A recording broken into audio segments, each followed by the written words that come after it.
തൽക്കാലം നിർത്താണ്, ഒരു ഉമ്മ കൊടുത്ത് നിർത്താണ്. Happy birthday. ഇനിയും നമുക്ക് സ്നേഹിക്കാനും മുഴക്കിടാനൊക്കെ ഉള്ള ഒരുപാട് വർഷങ്ങളുണ്ടാവട്ടെ. എനിക്കതൊരു 50 വർഷം മതി, ഇവൾക്കൊരു 100 വർഷം ഉണ്ടാവട്ടെ എന്ന് പറഞ്ഞ് ബുദ്ധിമുട്ടുണ്ടാക്കിയ അതേ ഓൺലൈൻ മീഡിയക്കാരൊക്കെ തന്നെയാണ് ഇപ്പോഴും ഇവിടെ ഉള്ളത്. അതിൽ ചില ആൾക്കാർ അവിടെ നിന്ന് മാറിയത് മാത്രമേ ഉള്ളൂ. എങ്കിലും ഇന്ന് എനിക്ക് ഇവർ ഒരുപാട് ഇഷ്ടമാണ്. അപ്പം നിങ്ങളൊക്കെ നമ്മുടെ ക്ഷണം സ്വീകരിച്ചും അറിഞ്ഞും ഇവിടെ എത്തിച്ചേർന്ന എല്ലാ സുഹൃത്തുക്കൾക്കും ഒരുപാട് നന്ദി. സ്നേഹം മാത്രമേ ഉള്ളൂ. അപ്പോൾ എല്ലാവരുടെ സ്നേഹം. ഫ്രണ്ടിലിരുന്ന് ചേട്ടനൊക്കെ ചിരിക്കുകയാണ്. അപ്പോൾ നമ്മളെക്കുറിച്ച് പലതരം ഓൺലൈൻ വാർത്തകളൊക്കെ വരും. പക്ഷെ നമ്മളെന്തായാലും നമ്മൾ വളരെ പെട്ടെന്ന് ഒരു ഇതിൽ വളരെ പെട്ടെന്ന് ഇത്രയും അധികം ആളുകൾ വരികയും ഇതിനെ എന്താണ് പറയുക, ഒരു പക്ഷേ ശ്രദ്ധിക്കപ്പെടുന്ന ഒരു പ്രോഗ്രാമാക്കി മാറ്റുകയും ചെയ്തതിന് എല്ലാവർക്കും നന്ദി.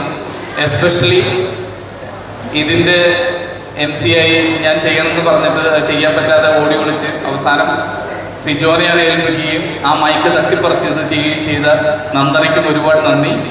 അവളുടെ ഉള്ളിലൊരു കഴിവുണ്ട്, പക്ഷെ അവൾ ഒളിച്ചിരിക്കുകയാണ്. പക്ഷെ ഇപ്പോൾ കഴിവ് പുറത്തു വന്നു. കൊള്ളാം. നമ്മുടെ തൃശ്ശൂർക്കാരാണ്, ഞാൻ തൃശ്ശൂർക്കാരാണ്. അപ്പോൾ എന്തായാലും ഒരുപാട് സന്തോഷം എല്ലാവരും വന്നാല്. അപ്പോൾ സാധിക്കും എല്ലാവരും ഭക്ഷണം കഴിക്കണം.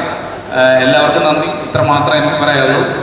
പിന്നെ എന്താണ് പറയുക, എൻ്റെ വൈഫ് ജനിച്ചിട്ട് ഒരുപക്ഷെ അവിടുത്തെ ഫസ്റ്റ് ബർത്ത്ഡേക്ക് പോലും ഇതുപോലെ സെലിബ്രേഷൻ ഉണ്ടായിട്ടാവില്ല അല്ലേ. പക്ഷെ അവിടുത്തെ ഈ ബർത്ത്ഡേക്ക് ഉമ്മോട് ഇങ്ങനെ പറഞ്ഞു, രഹസ്യമായിട്ട് പറഞ്ഞു. അപ്പം എന്തായാലും എൻ്റെ വൈഫിൻ്റെ ഫസ്റ്റ് ബർത്ത്ഡേക്ക് പോലും ഇതുപോലെ സന്തോഷം ഉണ്ടായിട്ടാവില്ല. പക്ഷെ എൻ്റെ ലൈഫിൽ എന്നെക്കുറിച്ച് ഏറ്റവും കൂടുതൽ അറിയാവുന്ന, എന്നെ ഏറ്റവും കൂടുതൽ സ്നേഹിക്കുന്ന, ഞാൻ ഏറ്റവും കൂടുതൽ സ്നേഹിക്കുന്ന, ഞാൻ ഏറ്റവും കൂടുതൽ വഴക്കിടുന്ന, എൻ്റെ അടുത്ത് ഏറ്റവും കൂടുതൽ വഴക്കിടുന്ന ഒരു സ്ത്രീയാണ് എൻ്റെ വൈഫ്. അപ്പം എങ്കിലും അവളുടെ ബർത്ത്ഡേ ആണ് ഇന്ന് രാവിലെ ഞാൻ അവളുടെ ഹാപ്പി ബർത്ത്ഡേ പറഞ്ഞു. എന്തായാലും ഇപ്പോൾ ഒരു വട്ടം കൂടി പറയുന്നത് ഹാപ്പി ബർത്ത്ഡേ. ഇനിയും നമുക്ക് സ്നേഹിക്കാനും മുഴക്കിടാനൊക്കെ ഉള്ള ഒരുപാട് വർഷങ്ങളുണ്ടാവട്ടെ. എനിക്കതൊരു 50 വർഷം മതി, ഇവൾക്കൊരു 100 വർഷം ഉണ്ടാവട്ടെ എന്ന് പറഞ്ഞുകൊണ്ട് തൽക്കാലം നിർത്താണ്, ഒരു ഉമ്മ കൊടുത്ത് നിർത്താണ്.